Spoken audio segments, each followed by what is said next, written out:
All right, so for our next seam, the lapped seam, we're actually going to start over at the ironing table.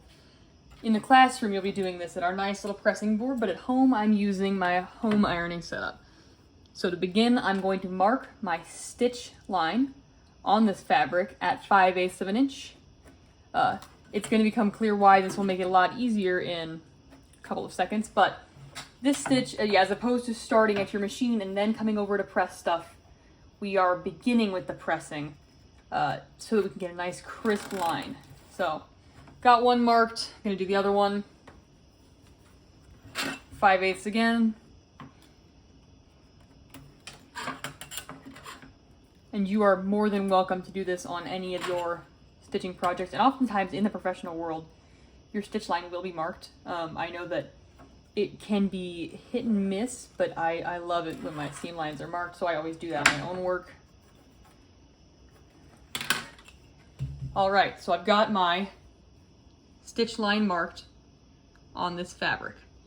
You'll notice it's 5/8 of an inch in, and now I'm going to press. So I'm going to take one of my two rectangles. I think I'm going to use this one.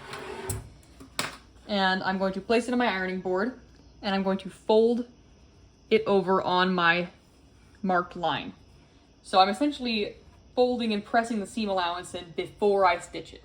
So I'm going to kind of finger press it right now, and then I'm going to get the iron out, and I'm going to press this line so that it is nice and crisp. You only need to do this to one of your two pieces of fabric for this project. And now we're going to bring it over to our sewing machine.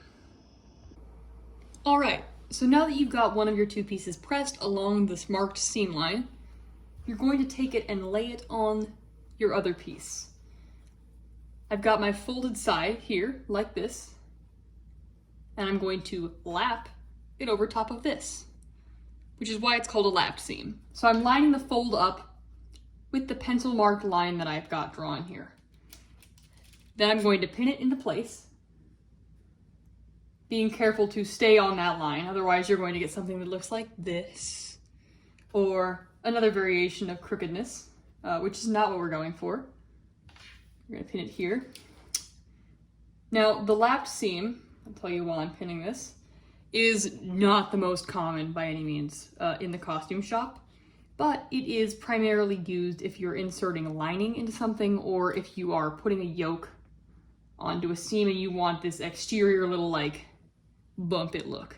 Like I said, not the most common, but it's a good skill to have for your toolbox.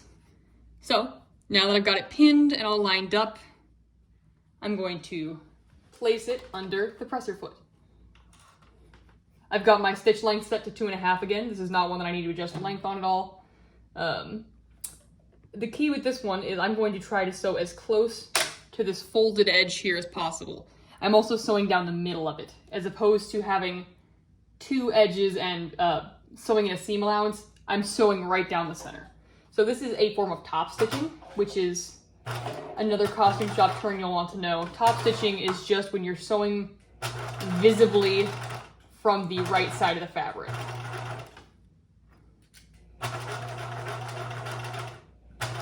So one key to this is that you do not want to sew over the folded edge. You don't want to miss it, because then you're going to have a big old gap in it. So you want to make sure that you're sewing close to the folded edge, but not over the line. When I reach the end, I'm going to back stitch, sew off, and then I'm going to trim it. So this is what your lapped seam should look like. Adjust my lamp here so you can see it. You'll notice you got your seam, the folded edge, and from the back it looks like this. Lapped seam.